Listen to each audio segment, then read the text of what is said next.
好了，我们再看看那一家的轻功。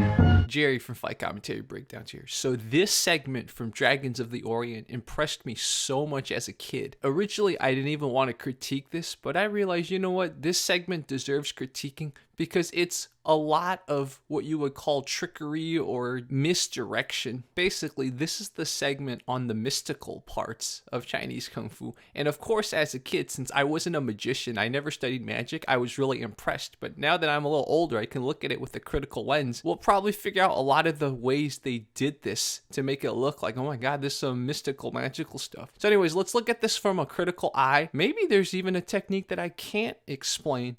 The first thing to point out is, look at her ripping that piece of paper, right? But the actual piece of paper that our Chi Master is going to stand on, notice, it's already there.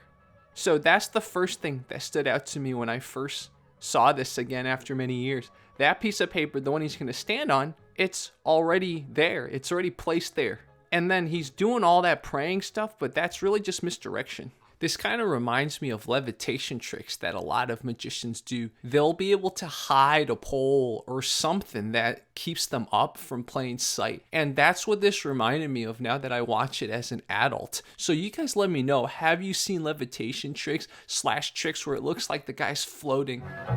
啊，这是不是真的？能站上去？这不是张纸吗？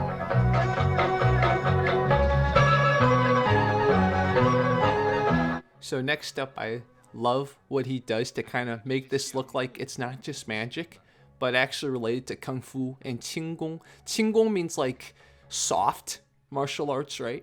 So he's doing these kind of not just poses, but look what he does with his hands. He's going to start doing almost like, see, like Southern Kung Fu type things.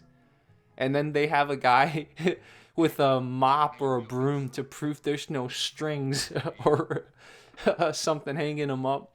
And this part was pretty cool. I like this. Like, how do you add stakes to a trick, right? He's now going to carry some water.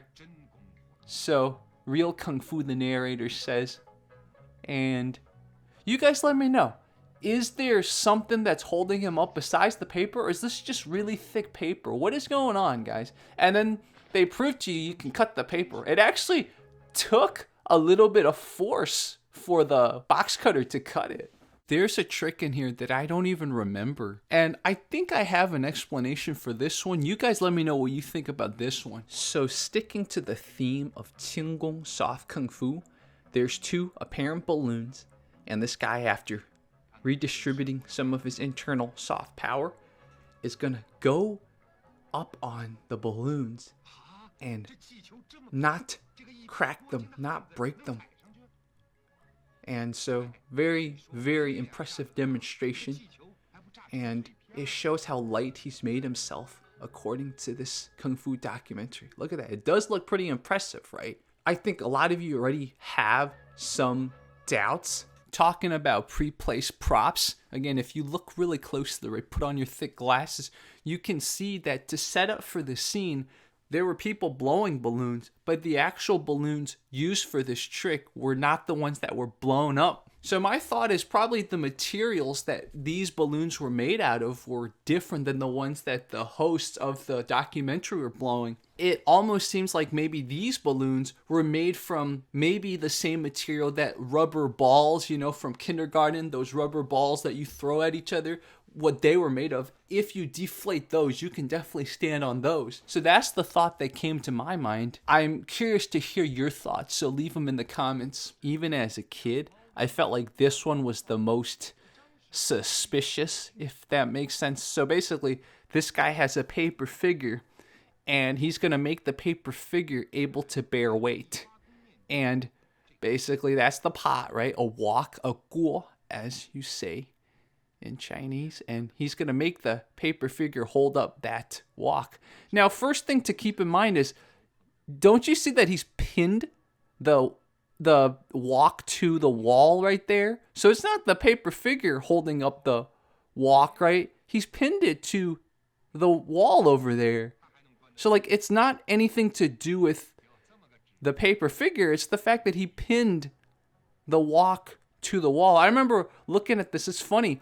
I misremembered this. I thought the whole thing was he was transferring chi and he was boiling the water, but I misremembered. It's literally just showing that, oh my god, my paper figure can hold up this wok with water. It's so funny about the human memory. As a kid, this was the one part of this segment that I wasn't impressed with, that I made up an extra chi ability just to be impressed with it, because I was impressed with all the other things. As a kid, I just thought he boiled the water, but it didn't happen upon rewatching. You can attach anything, right? I can clip this, you see, to a wall. It'll stay on, right? As long as you have something like this, you see? Just imagine, but you're clipping this to a wall. That one seems pretty self-explanatory. So even a young me was like, oh, there must have been something I missed, and I filled it in my memories that he boiled the water.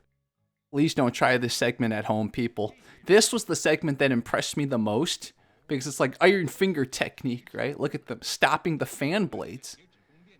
So... oh, I get it now. Notice, I know what the misdirection is doing. I know what it's doing now. It's nothing to do with the fingers. Watch, every time they stick the fingers in, they use their other hand, right? Watch the other hand. See? They're grabbing the other. See? There's a mechanism there. That's the mechanism. So you think it's because, oh, I'm going to steady the fan to hit it with my finger, but actually there must be some kind of secret way of stopping the fan with the other hand, right? That's what it is. Wow, I just figured this out as I'm watching it with you guys, because originally when I was planning this video, I wanted to just show you guys this segment and have you guys tell me how it's done, because I couldn't figure it out when I was a kid. But upon rewatching it, every time they just happen to have to touch the back of the fan as they go.